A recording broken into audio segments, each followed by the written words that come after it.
Hey guys, it's March, and you're listening to Hola Bichola, Hola Bichola, Queen of the Rings.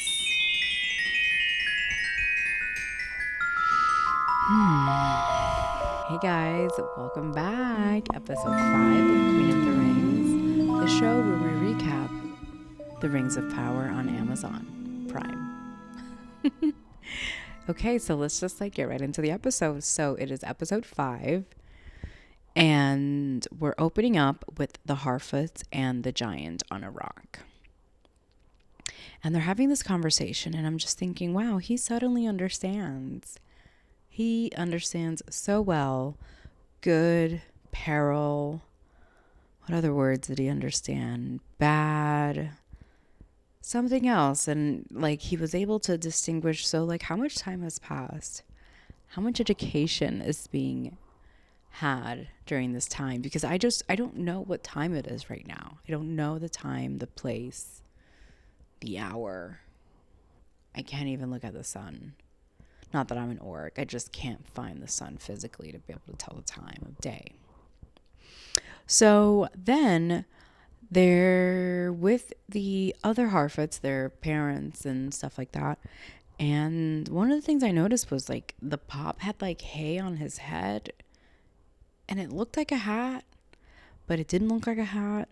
And then there's this big traveling montage, which I really appreciated, because we need to know where they are and how they're getting to where they're going and where did they come from, because how are we supposed to know where we are going if we don't know where we come from? So I was really appreciative of that. Thank you for that map. And they walked a lot. They were working those legs. There was a lot of walking and a lot of city stopping, and quite surprisingly, no orcs in their way. It seems like the orcs are only in one part of the town or the land. And these Harfoots, are they in the north where the orcs are in the south, and that's why they haven't really come head to head?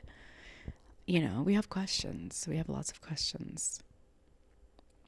And so the giant finders appear, and they're behaving exactly the way the giant finders would behave, at least the ones that I thought. They're peculiar, they're curious, they're sniffers. So yeah, they kind of found him, or where he last was. I assume the technology they have isn't as advanced to be able to find him quickly, but they were able to find where he was. So maybe they're operating in a different sequence of time or measurement of time. Maybe they're operating in a different measurement of time. Maybe their time is 1 hour is 10 days or a month. Maybe 1 yard is really just a mile for them. Maybe 10 yards is 100 miles. Who knows? I don't know how they're quantifying distance here, and location and GPS and all the sorts. And so then we find ourselves with Adar and the orcs and one orc. And I soon realized that they are in a sadistic relationship.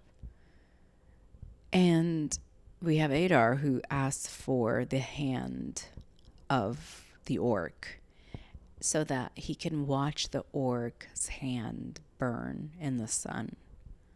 Just for fun. Just because he can. And the orc says, "Yes, master, as you wish. I will burn in the sun for you."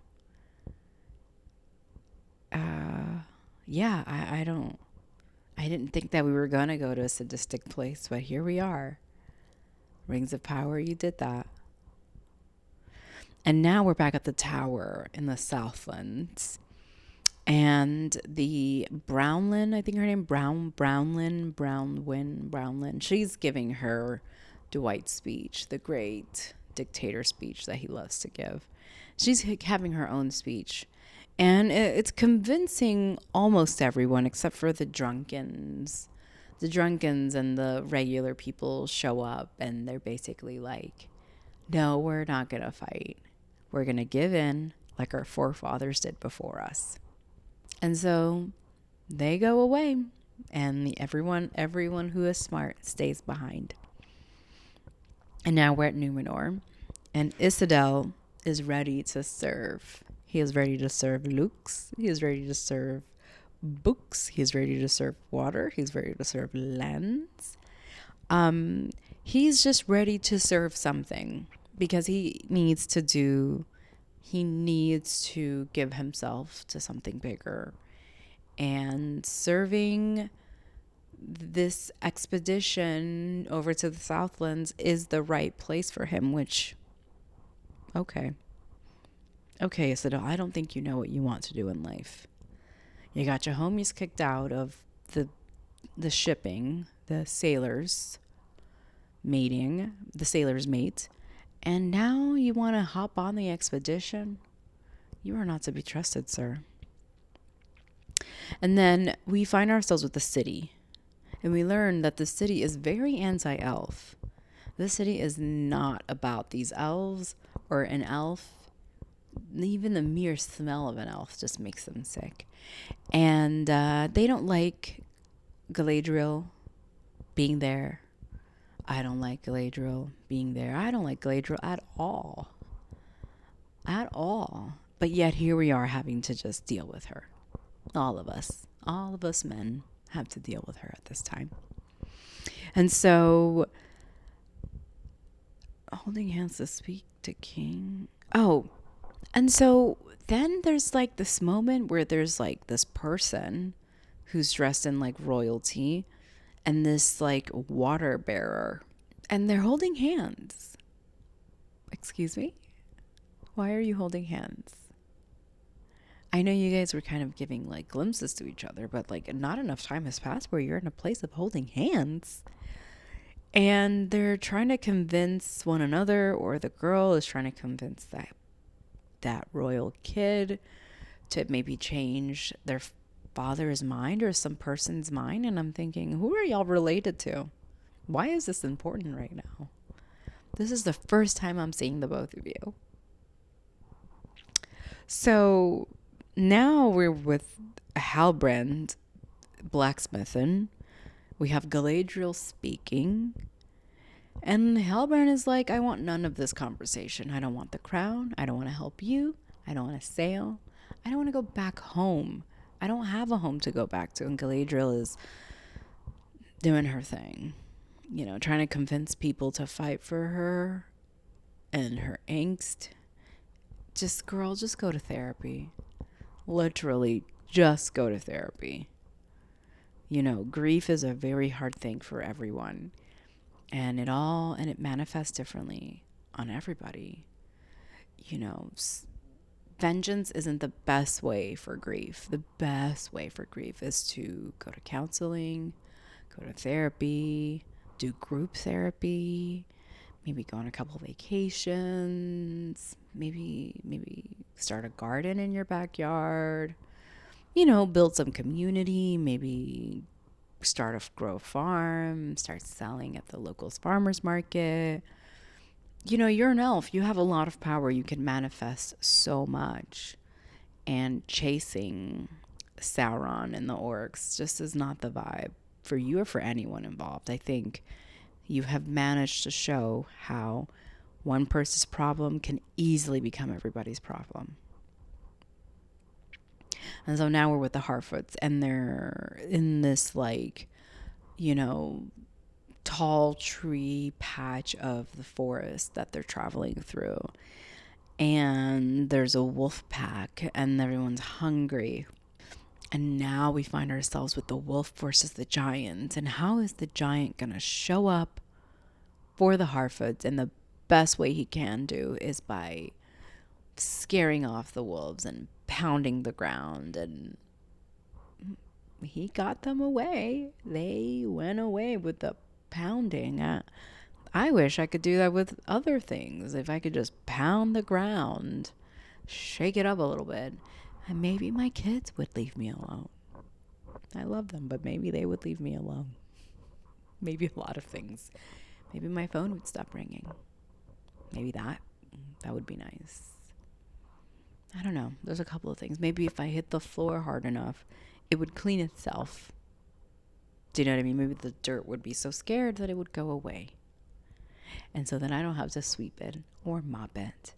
Maybe if I hit the floor hard enough, the clothes would find themselves off the floor and into the baskets they're supposed to be in.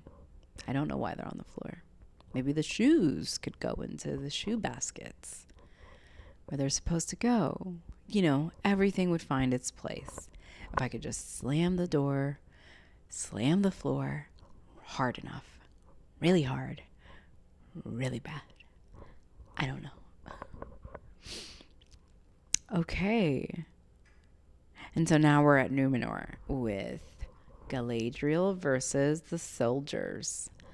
Honestly, this scene was a riot, okay? She is teaching all of the soldiers, right, how to fight or how to like use their swords.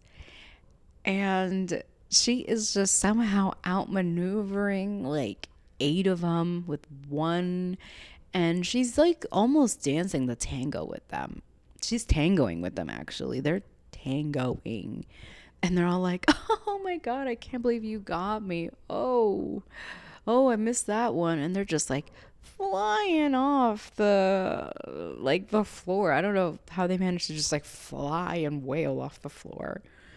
But they're doing so. And she's like, and then you do this, and then you tap that, and you turn it around, and you must always watch. And then she like smacks the bum of another one. And I'm just like, did you ask for permission? You're just, you see, she's crossing boundaries here. She's crossing boundaries. She's not even asking for permission. But she's just like swiffing and swaffing and swiffing and swaffing. And I just thought like, oh my God, girl, like, get it? Okay, like you're very advanced in your, fighting skills, or these soldiers have no skill. And I think it's that the soldiers have no skill whatsoever, because how she's maneuvering and swiffing right through them, I just thought like, wow, no one tried here. Not a single person actually tried to fight. Everyone's just tangoing. And so one of the most shocking things of this episode was that who I thought was the king, and then who I thought was married to the queen, were not at all who I thought they were. Okay. And follow along with me here for a second. We have, his name is Fazaron. And Fazaron is the person who was talking to the city men in the last episode, like, we're all men and elves are never going to come and take our lands and our food and our people and all that stuff. I thought he was married to the queen. It turns out that's his cousin. That's her cousin. And they're not married. I thought they were married. I thought that was a king. I'm so shocked. So shocked. Like, wow. I don't think I was fooled. I just assumed they would be in the same scene and they were together and they're dressed in like royal cloaks. I thought they were married, but they're not. And this is how I'd learned this. It was because that guy who was holding hands with that girl, that's his son. And that makes so much sense because, like, listen, I understand genes can make everyone look differently, but they didn't look anything alike, or they didn't even sounded like they related to one another. Huh. They're cousins. Wow. I'm shocked. Like, to the princess, and she's not even a queen, she is a princess. I don't know what I've been watching. But I'm still gonna I'm going through it though. I'm gonna see this through. I tell you, I am gonna see this through. Okay, so now we're with the Harfoots not minding their own business. And it's what's her name? The Harry, the Harfoot Nellie. the main Harfoot, you know what I'm talking about.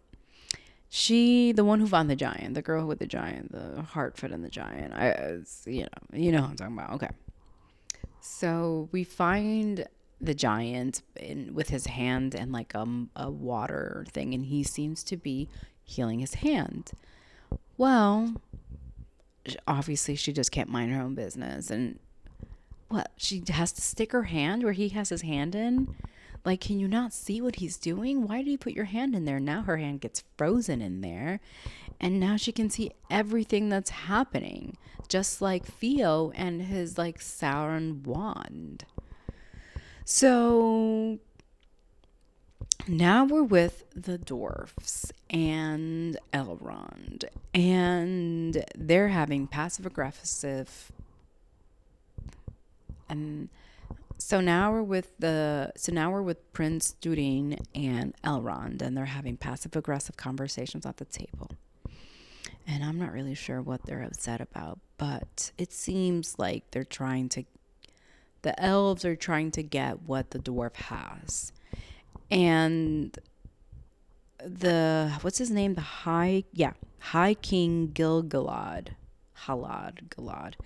He's asking Elrond, do you know if the dwarves found the quartz that we need to survive, so that we don't just fade away and our magic dies?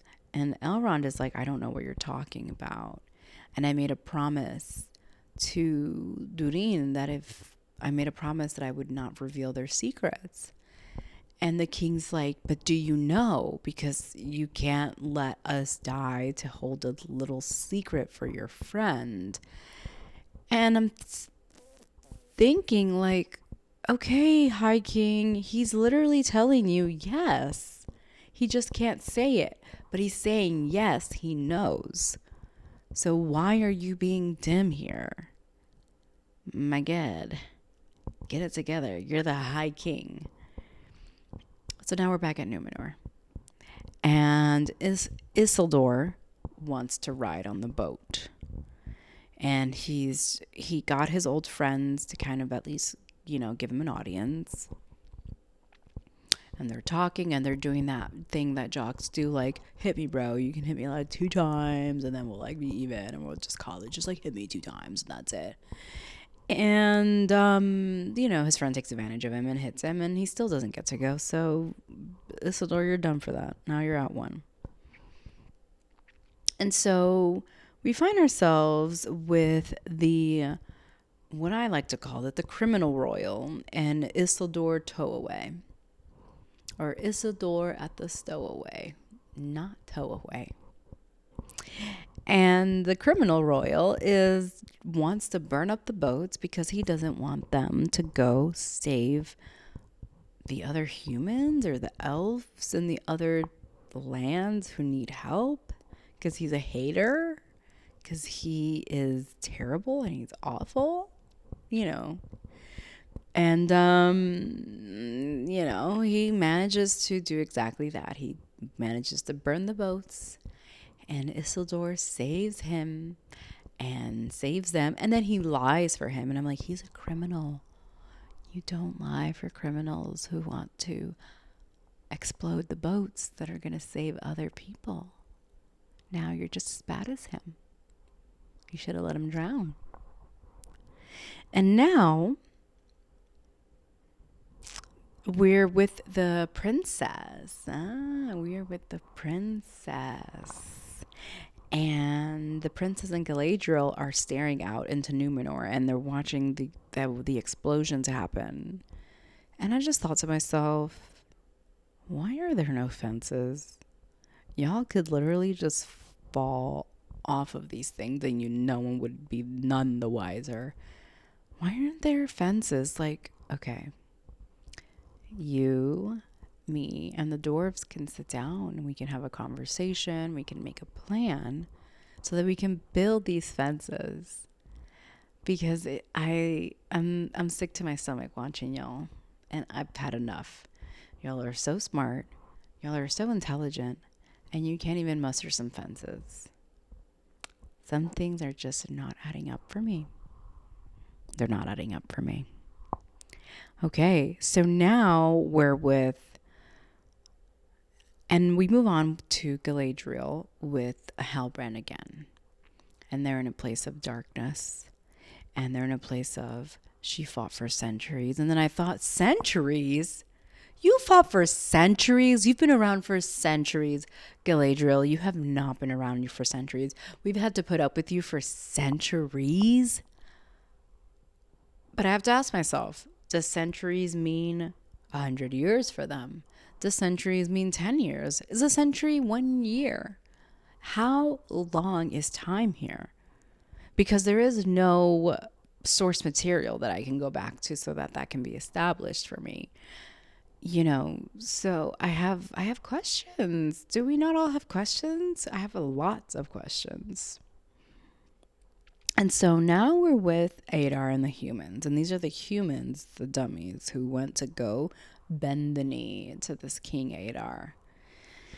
And well, it didn't play out exactly like the humans thought it would. Adar is saying, no, you can't just come and bend the knee to me. I need to see you kill. I need to see you kill your own. And well, poor Waldreg. Old Waldreg got the stabbed in the neck. Got his head chopped off. And that's what happens when you bend the knee to the darkness. You get your head cut off. It'd be your own. It'd be your own. So now we're back at the tower and the wand has been finally revealed. My goodness. So many episodes in and we're finally at the wand reveal.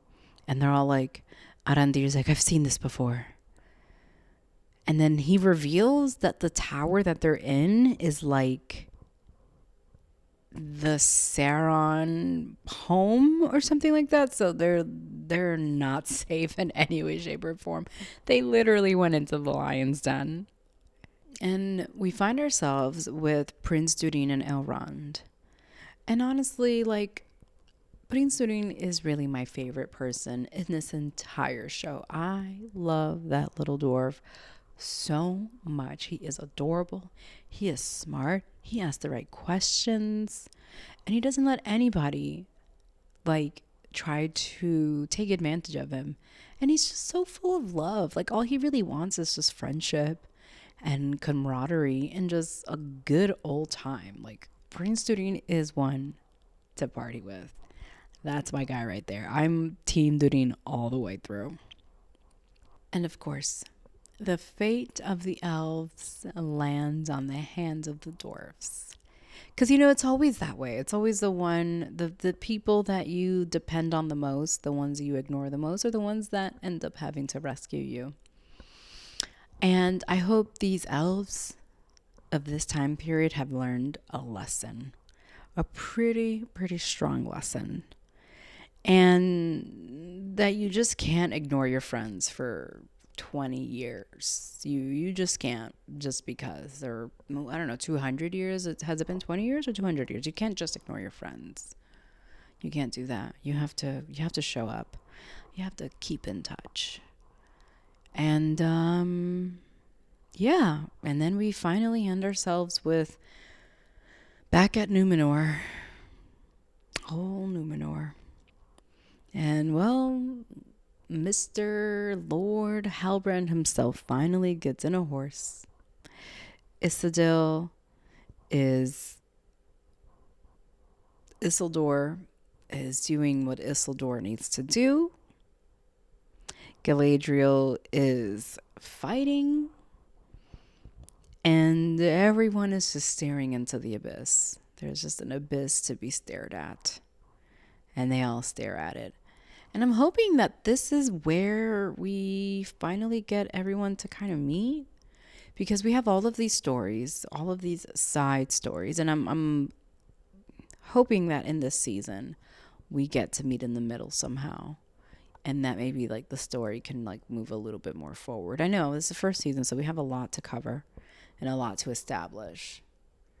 I'm not denying that. It's just that I would like for it to maybe... can we see Sauron? I don't think Adar is Sauron. Like I said in the last episode, I think Sauron broke up with Adar, and this is Adar's revenge. So I think, they're all gonna come together. I just want to know who Sauron is, and dedicate an episode to him, just exclusively to it. I don't want to say him, to it. I mean, he is behaving like a him, nonetheless. I'm hoping. But yeah, that's where we're at with the Queen of the Rings, Rings of Power. And I really hope you enjoyed this episode. If you have any questions or comments, hit me up on hbxpod at gmail. If you want to find me on socials, hit me up on hbxpod on Instagram and Hola Bichola on TikTok. And until next time, guys, adios.